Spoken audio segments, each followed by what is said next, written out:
ಎಲ್ಲರಿಗೂ ನಮ್ಮ ಚಾನಲ್ಗೆ ಸ್ವಾಗತ. ಇವತ್ತಿನ ಈ ಚಾನಲಲ್ಲಿ ನೀವು ಆಗಲೇ ವಿಡಿಯೋದಲ್ಲಿ ನೋಡಿದ ಹಾಗೆ ಪನ್ನೀರ್ ತವಾ ಫ್ರೈನ ಹೇಗೆ ಮಾಡೋದು ಅಂತ ನೋಡೋಣ. ಇದನ್ನು ಕೇವಲ 10 ನಿಮಿಷದಲ್ಲಿ ನೀವು ಮಾಡ್ಕೋಬೋದು. ಈ ಪನ್ನೀರ್ ತವಾ ಫ್ರೈಗೆ ನಾವು ನಂದಿನಿ ಪನ್ನೀರನ್ನು ಬಳಸ್ತಾ ಇದ್ದೀವಿ. ಇದು ಸುಮಾರು ಒಂದು 200 ಗ್ರಾಮ್ದು ನಂದಿನಿ ಪನ್ನೀರು. ಈ ನಂದಿನಿ ಪನ್ನೀರ್ ಅಲ್ಲದೇ ನೀವು ಸೋಯಲ್ಲಿ ಮಾಡಿರ್ತಕ್ಕಂತಹ ಪನ್ನೀರ್ನ ಕೂಡ ಯೂಸ್ ಮಾಡಿಕೊಂಡು ಈ ಪನ್ನೀರ್ ತವಾ ಫ್ರೈನ ಮಾಡ್ಕೋಬೋದು. ಮೊದಲಿಗೆ ವಿಡಿಯೋದಲ್ಲಿ ತೋರಿಸ್ದಾಗೆ ಪನ್ನೀರನ್ನು ಓಪನ್ ಮಾಡಿ ಆ ರೀತಿ ಒಂದು ಸ್ಲೈಸ್ನ ಕಟ್ ಮಾಡಿ ಇಟ್ಕೊಳ್ಳಿ. ಸೊ ಈ ಸ್ಲೈಸ್ನ ಕಟ್ ಮಾಡಿದ್ಮೇಲೆ ನಂತರ ಏನು ಬರ್ಫಿ ಥರ ಅದನ್ನು ಮತ್ತೆ ನೀವು 1 ಇಂಚಿಗೆ ಬೇಕಾದಷ್ಟು ಒಂದು ಪೀಸ್ಗಳನ್ನ ಕಟ್ ಮಾಡಿ ಇಟ್ಕೋಬೋದು. ಸೊ ಈ ರೀತಿ ಪೀಸ್ ಕಟ್ ಮಾಡೋದ್ರಿಂದ ಬೇಗನೂ ಬೇಯುತ್ತೆ ಮತ್ತು ಅದನ್ನು ತವಾ ಮೇಲೆ ಹಾಕಿ ಫ್ರೈ ಮಾಡಲಿಕ್ಕೆ ತುಂಬ ಈಸಿ ಆಗುತ್ತೆ. ಸೊ ಇದಾದಮೇಲೆ ನೀವು ಇದಕ್ಕೆ ಮಸಾಲೆ ಏನು ಬೇಕೋ ಅದನ್ನು ನೀವು ಪ್ರಿಪೇರ್ ಮಾಡಬೇಕಾಗತ್ತೆ. ಅದ್ರ ಜೊತೆಗೆ ಇನ್ನೊಂದು ಐಡಿಯಾನು ಕೂಡ ಇದೆ. ನೀವು ಈ ದೊನ್ನೆ ಬಿರಿಯಾನಿ ಮತ್ತು ಕ್ಯಾಪ್ಸಿಕಮ್ ಏನಿದೆ, ಒಂದು ಕ್ಯಾಪ್ಸಿಕಮನ್ನು ಕೂಡ ನೀವು ಬಾರ್ಬಿಕ್ಯೂ ಟೈಪಲ್ಲಿ ಮಾಡ್ಬೋದು. ಇದ್ರ ಜೊತೆ ಇದನ್ನು ಕೂಡ ಚಿತ್ರದಲ್ಲಿ ತೋರಿಸ್ದಾಗೆ ನೀವು ಕ್ಲೀನಾಗಿ ಕಟ್ ಮಾಡಿಕೊಂಡು ಅದನ್ನು ತೀರಾ ಸಣ್ಣದು ಅಲ್ಲದೆ ದೊಡ್ಡದು ಅಲ್ಲದೆ ಮೀಡಿಯಮ್ ಆಗಿ ಕಟ್ ಮಾಡಿಕೊಂಡು ಆ ಪೀಸಸ್ನ ಕೂಡ ನೀವು ತವಾ ಫ್ರೈಯಲ್ಲಿ ಬಳಸ್ಬೋದಾಗಿರುತ್ತೆ. ಒಳ್ಳೆ ಕಾಂಬಿನೇಷನ್ ಆಗಿರುತ್ತೆ. ಸೊ ಇದಾದಮೇಲೆ ಈಗ ಇದಕ್ಕೆ ಬೇಕಾದಂತಹ ಪದಾರ್ಥಗಳು ಏನಂತ ನೋಡೋಣ. ಅಂದರೆ ಮಸಾಲೆ ಪದಾರ್ಥಗಳೇನೆಂದರೆ ಶುಂಠಿ ಬೆಳ್ಳುಳ್ಳಿ ಪೇಸ್ಟು, ಅದು ನೀವು ಆಲ್ಮೋಸ್ಟ್ ಒಂದು ಅರ್ಧ ಚಮಚದಿಂದ 1 ಟೀ ಸ್ಪೂನ್ನಷ್ಟು ನೀವು ಬಳಸ್ಕೊಳ್ಳಿ. ಈ ಶುಂಠಿ ಬೆಳ್ಳುಳ್ಳಿ ಪೇಸ್ಟ್ ಆದಮೇಲೆ ನೀವು ನೆಕ್ಸ್ಟ್ ಹಾಕೋ ಇಂಗ್ರೀಡಿಯೆಂಟ್ ಏನಪ್ಪ ಅಂದರೆ ಗರಂ ಮಸಾಲೆ ಪೌಡ್ರನ್ನ ನೀವು ಹಾಕಬೇಕಾಗತ್ತೆ. ಅದು ಒಂದು ಅರ್ಧ ಸ್ಪೂನು, ಆ ಸ್ಪೂನ್ ತೋರಿಸಿದ್ವಲ್ಲ ಆ ಅಳತೆಯಲ್ಲಿ. ಅದಾದಮೇಲೆ ನೀವು ಧನಿಯಾ ಪೌಡರು, ಅದನ್ನು ಕರಿಯಂಡರ್ ಪೌಡರ್ ಅದನ್ನು ನೀವು ಯೂಸ್ ಮಾಡಬೇಕಾಗತ್ತೆ.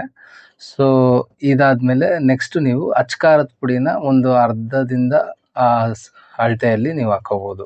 ಇದು ಅರೌಂಡ್ಲಿ ಒಂದು 100 ಗ್ರಾಮ್ ಆಫ್ ಪನ್ನೀರ್ಗೆ ನೀವು ಇದನ್ನು ನಾವು ಮಾಡ್ತಾಯಿದ್ವಿ. ಉಪ್ಪು ರುಚಿಗೆ ತಕ್ಕಷ್ಟು. ಸೊ ಉಪ್ಪನ್ನ ಸ್ವಲ್ಪ ಅಳತೆ ಮಾಡಿ ನೀವು ಹಿಡ್ದು ಹಾಕಿ. ಸೊ ಇದಾದಮೇಲೆ ನೀವು ನೆಕ್ಸ್ಟು ಈ ಚೂರು ಅರಶಿನ ಪುಡಿ, ಅಂದರೆ ಒಂದು 2ರಿಂದ 3 ಅಥವಾ ಒಂದು ಸ್ವಲ್ಪ ಬೇಕಾದಷ್ಟು ಹಾಕ್ಕೊಂಡು ಅದಕ್ಕೆ ಮೊಸರನ್ನ ಬೆರೆಸ್ಕೊಳ್ಳಿ. ಮೊಸರು ನೀವು ಏನಕ್ಕೆ ಅಂದರೆ ಒಳ್ಳೆ ಟೇಸ್ಟ್ ಕೊಡುತ್ತೆ ಮತ್ತು ಅದು ಕೂಡ ಒಂದು ಗ್ರ್ಯಾನ್ಯುಲರ್ ಥರ ವರ್ಕ್ ಮಾಡುತ್ತೆ. ಜೊತೆಗೆ ಸ್ವಲ್ಪ ಟೇಸ್ಟ್ ಬರಲಿಕ್ಕೆ ನಿಂಬೆಹಣ್ಣು ತೊಗೊಂಡು ಅರ್ಧ ಹೂಳನ್ನ ನಿಂಬೆಹಣ್ಣನ್ನ ಕಂಪ್ಲೀಟ್ ರಸನ ಅದಕ್ಕೆ ನೀವು ಬಳಸ್ಬೋದು.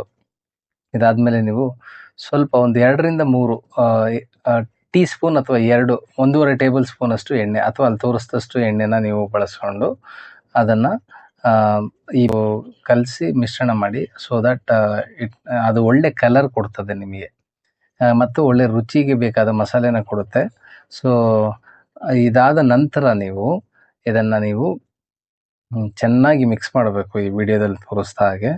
ಸೊ ಇದು ನಿಮ್ಗೆ ಅರೌಂಡ್ 20 to 30 ಪನ್ನೀರ್ ಸ್ಲೈಸಸ್ ಏನಿದೆಯಲ್ಲ ಪೀಸಸ್ಸು, ಅದಕ್ಕೆ ನೀವು ಗ್ರಾನ್ಯುಲೇಟ್ ಮಾಡ್ಕೋಬೋದು ಮತ್ತು ಅಲ್ಲಿರೋ ಕ್ಯಾಪ್ಸಿಕಮ್ನ. ಸೊ ಇದಾದಮೇಲೆ ಪನ್ನೀರ್ನ ತಗೊಂಡು ಡೈರೆಕ್ಟಾಗಿ ನೀವು ಅದರಲ್ಲಿ ಕ್ಲೀನಾಗಿ ಎಲ್ಲ ಕಡೆ ಅದು ಪಸರಿಸೋ ಹಾಗೆ ಅದನ್ನು ಮಾಡಿ. ಈ ರೀತಿ ಎಲ್ಲ ಪನ್ನೀರ್ಗೂ ಕೂಡ ನೀವು ಮಾಡಿಟ್ಕೊಳ್ಳಿ. ಅದಾದಮೇಲೆ ಕ್ಯಾಪ್ಸಿಕಮ್ ಕೂಡ ಸೇಮ್ ಪ್ರಾಸೆಸ್ನೇ ನೀವು ಫಾಲೋ ಮಾಡ್ಬೋದು. ಅದೇ ರೀತಿ ಸೇಮ್ ರೀತಿಯಲ್ಲಿ ಮಾಡಬೇಕಾಗತ್ತೆ. ಸೊ ಈ ರೀತಿ ಎಲ್ಲನೂ ನೀವು ರೆಡಿ ಮಾಡಿ ಒಂದು ತಟ್ಟೆಯಲ್ಲಿ ಇಟ್ಕೊಂಡು ನಂತರ ನೀವೇನು ಮಾಡಬೇಕಂದ್ರೆ ತವಾ ಏನಿದೆಯಲ್ಲ, ನಾವು ಇಲ್ಲಿ ಐರನ್ ಕಾಸ್ಟೆಡ್ ತವಾ ಯೂಸ್ ಮಾಡ್ತೀವಿ. ನೀವು ಪ್ಯಾನ್ ತವಾ ಕೂಡ ಯೂಸ್ ಮಾಡಬಹುದು, ಬಟ್ ಐರನ್ ಕಾಸ್ಟೆಡ್ ತವಾದಲ್ಲಿ ಭಾಳ ಚೆನ್ನಾಗಿ ಬರುತ್ತೆ. ಅಥವಾ ನಿಮ್ಮ ಹತ್ರ ಯಾವ ತವಾ ಇರುತ್ತೋ ಆ ತವಾನ, ಬೇಸಿಕಲಿ ಬ್ಯಾಚುಲರ್ಸ್ಗೆ ಯಾವ ತವಾ ಸಿಗುತ್ತೋ ಅದರಲ್ಲಿ ಮಾಡ್ಬೋದು. ಅಲ್ಲಿ ತೋರಿಸ್ದಾಗೆ ತವಾ ಬಿಸಿ ಆಗದ ತಕ್ಷಣ, ಸ್ವಲ್ಪ ಬಿಸಿ ಆದ ತಕ್ಷಣ ಒಂದು 2 ಸ್ಪೂನ್ ಎಣ್ಣೆನ ಹಾಕ್ಕೊಂಡು ಅದು ಎಲ್ಲ ಕಡೆ ಅದನ್ನು ಸ್ಪ್ರೆಡ್ ಮಾಡಿ. ಸೊ ದಟ್ ತವಾಗೆ ಅಂಟೋದಿಲ್ಲ ಜಾಸ್ತಿ. ಈಗೆಲ್ಲ ಅದು ಅಂಟೋದ ಹಾಗೆ ಆ ಎಣ್ಣೆ ನೋಡ್ಕೊಳ್ಳುತ್ತೆ ಮತ್ತು ಅದು ಸ್ವಲ್ಪ ಟೇಸ್ಟ್ ಕೂಡ ಕೊಡುತ್ತೆ ಮತ್ತು ಅದು ಬೇಗ ಬೇಯಲಿಕ್ಕೆ ಎಲ್ಲ ಕಡೆ ಇದು ಮಾಡೋಕ್ಕಾಗತ್ತೆ. ಸೊ ಒಂದೊಂದಾಗಿ ಆ ಪೀಸ್ನ ಏನಿದೆ ನೀವು ತವಾ ಮೇಲೆ ಫ್ರೈ ಮಾಡಲಿಕ್ಕೆ ಇಡಿ. ಸೊ ಈ ರೀತಿ ಒಂದು ಸೈಡ್ ಕಂಪ್ಲೀಟಾಗಿ ಅದು ಬೆಂದಮೇಲೆ ನಿಮ್ಗೆ ಗೊತ್ತಾಗುತ್ತೆ. ಅದು ಪ್ರಾಬಬ್ಲಿ ಒಂದು 3 ಮಿನಿಟ್ಸ್ ಅಂದ್ಕೊಳ್ಳಿ. ಒಂದು 3 ಮಿನಿಟ್ಸ್ ಏನಿದೆ ಅದಾದಮೇಲೆ ನೀವು ಇನ್ನೊಂದು ಸೈಡ್ನ ಟರ್ನ್ ಮಾಡಿ. ಸೊ ಇನ್ನೊಂದು ಸೈಡ್ ಕೂಡ ಅದನ್ನು ಟರ್ನ್ ಮಾಡೋಕ್ಕಾಗತ್ತೆ. ಅದಕ್ಕೆ ಮುಂಚೆ ನೀವು 1ರಿಂದ 1.5 ಸ್ಪೂನ್ ಒಂದು ಸ್ವಲ್ಪ ಬೇಕಾದರೆ ಎಣ್ಣೆನ ಬಳಸ್ಬೋದು. ನಾವು ಇಲ್ಲಿ ಸೂರ್ಯಕಾಂತಿ ಎಣ್ಣೆನ ಬಳಸ್ತಾ ಇದ್ದೀವಿ. ಈ ರೀತಿ ಮಾಡೋದ್ರಿಂದ ಟೇಸ್ಟ್ ಚೆನ್ನಾಗಿ ಬರುತ್ತೆ, ಎಲ್ಲ ಕಡೆ ಬೆಂದಿರುತ್ತೆ, ಮತ್ತು ಇದು ಸಖತ್ತು ಅಪಿಯರೆನ್ಸ್ ಕೂಡ ಚೆನ್ನಾಗಿ ಬರುತ್ತೆ, ಮತ್ತು ಮಸಾಲೆ ಚೆನ್ನಾಗಿರ್ತಿರುತ್ತೆ. ಇಲ್ಲಿ ವಿಡಿಯೋದಲ್ಲಿ ತೋರಿಸ್ದಾಗೆ ಎಲ್ಲ ಕಡೆ ತಿರುಗಿಸಿ ಆಲ್ಮೋಸ್ಟ್ ಆಲ್ ಎಲ್ಲ 2 ಸೈಡ್ ಬೆಂದ ಮೇಲೆ ನಿಮಗೆ ಪನ್ನೀರ್ ರೆಡಿ ಆಗಿಬಿಡುತ್ತೆ. ಸೊ ಈ ಪನ್ನೀರ್ ಕೆಲಸ ಇಷ್ಟೇ. ಇನ್ನೇನಿದ್ರು ಇದರ ರುಚಿ ನೋಡೋದು. ಇದು ಬಹಳ ಒಂದು ಹೆಲ್ಪ್ಫುಲ್ಲು. ಹೇಳ್ದಾಗೆ 10 ಮಿನಿಟ್ಸಲ್ಲೇ ನೀವು ಮಾಡ್ಕೋಬೋದು, ಇನ್ಕ್ಲೂಡಿಂಗ್ ಸ್ಟಾರ್ಟಿಂಗ್ ಪ್ರಾಸೆಸ್ಸಿಂದ ಅರೌಂಡ್ 10 to 15 ಮಿನಿಟ್ಸಲ್ಲಿ ನೀವು ಕಂಪ್ಲೀಟ್ ಈ ಪನ್ನೀರ್ನ ರೆಡಿ ಮಾಡ್ಬೋದು.